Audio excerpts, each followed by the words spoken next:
송영길 대표의 당시 전당대회 도전 3수였습니다. 몇몇 조간신문에서는 그때 당시의 분위기를 민주당 관계자의 입을 통해 보도하고 있습니다. 민주당 관계자 한겨레신문. 선거 막판 친문계 홍영표 후보가 치고 올라오는 상황에서 당대표 선거 3수였던 송영길 후보는 절박했을 것이다. 앞서 김용주 의원이 설명했었던 그때 당시의 상황과 일치하군요. 민주당 한 재선 의원, 조선일보 보도. 당시 송 캠프의 절박함은 다른 캠프와는 비교가 안 됐다라고 당시 분위기를 보도하고 있습니다. 잠시 후 자세히 이야기 나눠보겠습니다만 이재명 대표를 위시한 지금 민주당의 지도부의 이 대처가 너무 안이하다라는 민주당 당 안팎의 비판도 있습니다. 더구나 이재명 대표가 사과를 하긴 했습니다만 처음 이 돈봉투 의혹에 보였던 반응, 그 일성이 회자되고 있습니다. 그 대표님 수사 포함해서 전부 다 뭐 정치 탄압으로 몰아가라는 지적도 있는데 여기에 대해서 어떻게 보세요? 이 정부의 특장기가 압수수색인데 저는 이런 점들을 여러분께서 한번 봐주시기를 바랍니다. 결국 지금 이재명 대표가 송 전 대표 알아서 조기기국만 요청해놓고 손을 놓고 있는 것 아니냐라는 게 오늘 조간신문의 소제목이었거든요. 이재명 대표가 처음에 보였던 반응이 이거였어요. 정부에 대한 비판.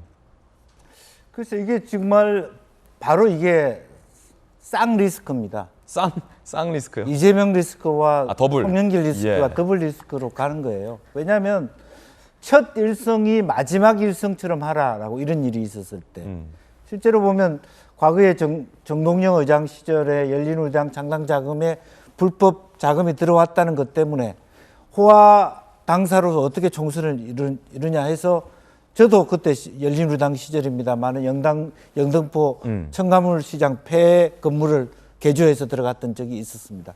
그와처럼 만약 본인 리스크가 없었다면 이 일성에서 이재명 대표가 어떻게 얘기했겠습니까?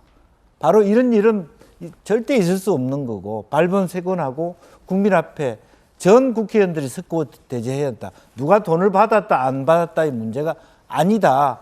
나는 끝까지 이 문제에 대해서 파고들겠다 이렇게 말을 했어야 되는데 결과적으로 그 말을 마치 뭐 압수수색이 이 정권의 이 검찰의 일상적인 것이다 라고 첫마디를 해버렸어요.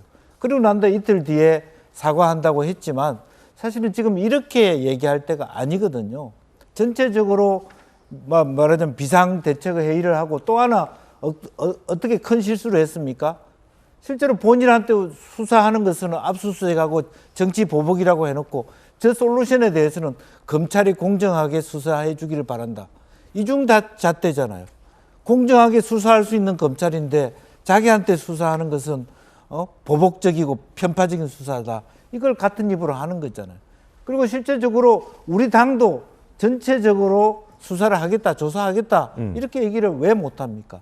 이제 그런 부분에 있어서 많은 앞뒤의 비판을 받고 있다는 것이고 따라서 지금 이제 총선을 앞두고 본인 스스로가 지금도 시기 보고 있습니다만 재판 받으면서 이 문제까지 해결한다는 것도 한가한 문제다 이거죠. 그래서 기본적으로는 이 문제가 지금 이처럼 얘기할 게 아니라 이재명, 송영길뿐만 아니라 뭐 우상호 할 것 없이 586 세대 전체가 국민에게 반성하는 그리고 모든 것이 지금 재창당한다는 정도의 새로운 각오로 임하지 않으면 이 문제가 불이 꺼질 것 같지 않다. 예. 따라서 지금 한가하게 밖에서 기자 인터뷰 할 수 있는 장소 찾을 때가 아니라도 빨리 송영길 대표부터 예. 다 나와서 소위 이인영, 우상호, 586 전체 소위 운동권 집단들이 다 국민들 앞에서 사과하는 그리고 또 진실을 밝히는 그런 행사부터가 있어야지. 네.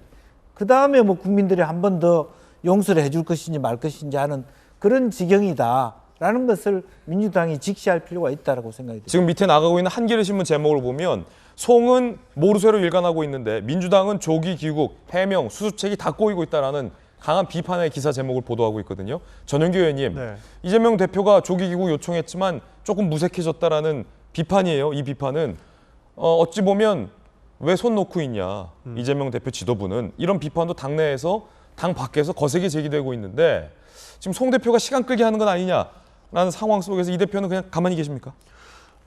우선 뭐 비판을 받아 마땅하다 이런 말씀 드리고 싶습니다. 사실 민주당이 잘못한 거 맞지 않습니까? 그런 측면에서 반성을 해야 되는 것이고, 사실 이재명 대표가 저렇게 조사를 하지 못하고 있는 상황, 이거는 뭐 이재명 리스크 때문에 그런 게 아니고, 사실 민주당 안에서도 조사를 하는 것이 오히려 더 바람직하지 못하다라는 자성의 목소리도 있습니다.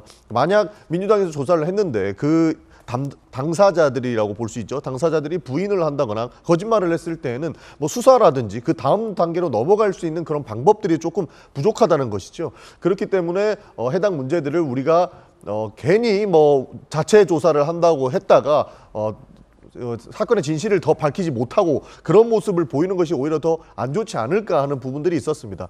사실 민주당은 전반적으로 다 받게 된다, 저는 그렇게 생각을 하고 있습니다.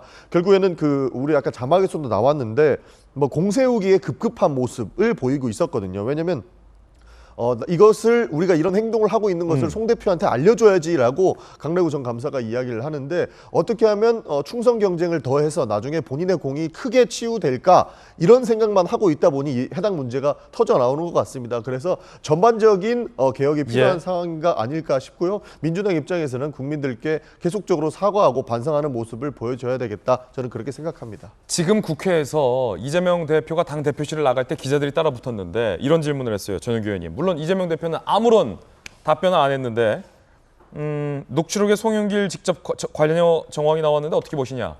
라는 질문에 이재명 대표는 침묵을 했습니다. 두 번째 질문인데 기자가 던진, 그때 전당대회 때죠. 이재명 대표님도 송영길 후보를 도왔는데 이 대표님은 연관이 없으시냐? 라는 기자 질문이 있었거든요.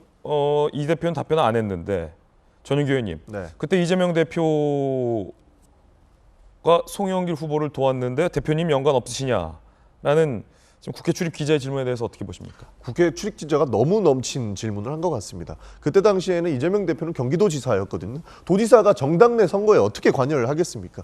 그런데 송영길 대표를 도왔다라고 하는 것은 그 기자의 추측인 것이고, 그렇군요. 나중에 뭐 이심송심이라고 하는 그 단어에서부터 비롯한 것이라고 보는데, 어떻게든 엮으려고 하는 모습들은 사실 부적절하다, 저는 그렇게 보고 있습니다. 네.